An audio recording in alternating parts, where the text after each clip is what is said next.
पिछले कुछ दिनों से हमको ये लगातार खबर मिल रही थी कि दो टेररिस्ट कालाकोट के इलाके में यहाँ पे अपनी गतिविधियाँ बढ़ा के उन्होंने काम बढ़ा रखा है। और 19 तारीख के रात को हमको ये कंफर्म्ड खबर मिली कि एक पाकिस्तान का हाई रैंक्ड एलिटी टेररिस्ट जिसका नाम की कारी है, वो जो कि काफ़ी समय से राजौरी और पुंछ के इलाके में एक्टिव था, वो अपने एक साथी के साथ इस इलाके में ऑपरेशंस के लिए यहाँ पे शामिल हुआ है। इस खबर के आधार पे तुरंत सारे सिक्योरिटी फोर्सेस जहाँ पे शामिल राष्ट्रीय राइफल्स, जम्मू कश्मीर पुलिस और बाकी इंटेलिजेंसीज, इन्होंने तुरंत ऑपरेशंस को कारगर रूप में शामिल किया,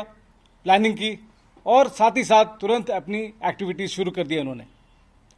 22 तारीख को करीबन 8:30 बजे 8:30 पर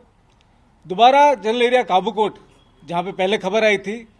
इन दो टेररिस्ट का दोबारा सूचना मिला कि इनकी यहाँ पे गतिविधियां चल रही हैं। 23 तारीख की सुबह फर्स्ट लाइट पे दोबारा सर्च की कार्रवाई को आगे बढ़ाया गया और इसमें करीबन 7:40 पर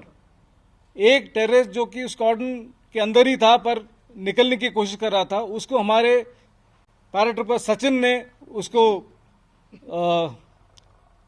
उसको आइडेंटिफाई कर लिया और उसने तुरंत ही उसके ऊपर फायर डाला। सचिन के फायर के ऊपर टेररिस्ट ने भी जवाबी फायर किया और उस फायर के दौरान सचिन घायल हो गए। पर तुरंत ही 2SF और 9SF की बाकी टीम्स ने तुरंत ही बिल्डअप कर लिया था और ये फायर को लगातार बनाए रखा गया और तकरीबन 1330 बजे तक दूसरा टेररिस्ट भी एलिमिनेट कर दिया गया। इस ऑपरेशन में 5 शूरवीर, कैप्टन प्रांजल,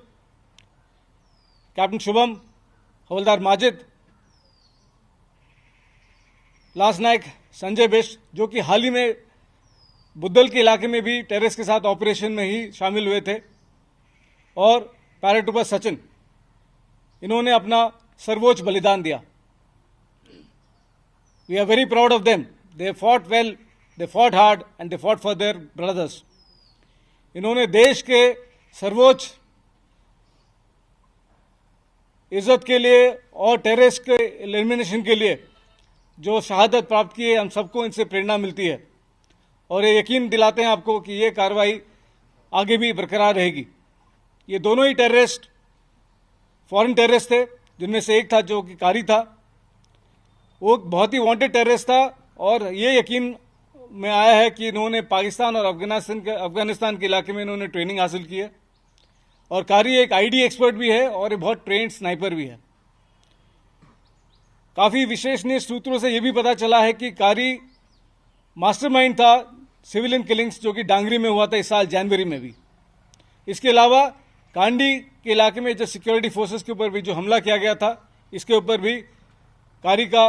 शामिल होने का खबर मिला है। इस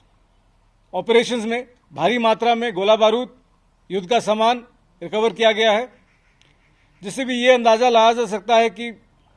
इन टेररिस्ट की ये प्लानिंग थी कि इस टेरर एक्टिविटीज को यहाँ पे और बढ़ाया जाए और सिविलियन पॉपुलेशन को अंदर दहशत फैलाया जाए।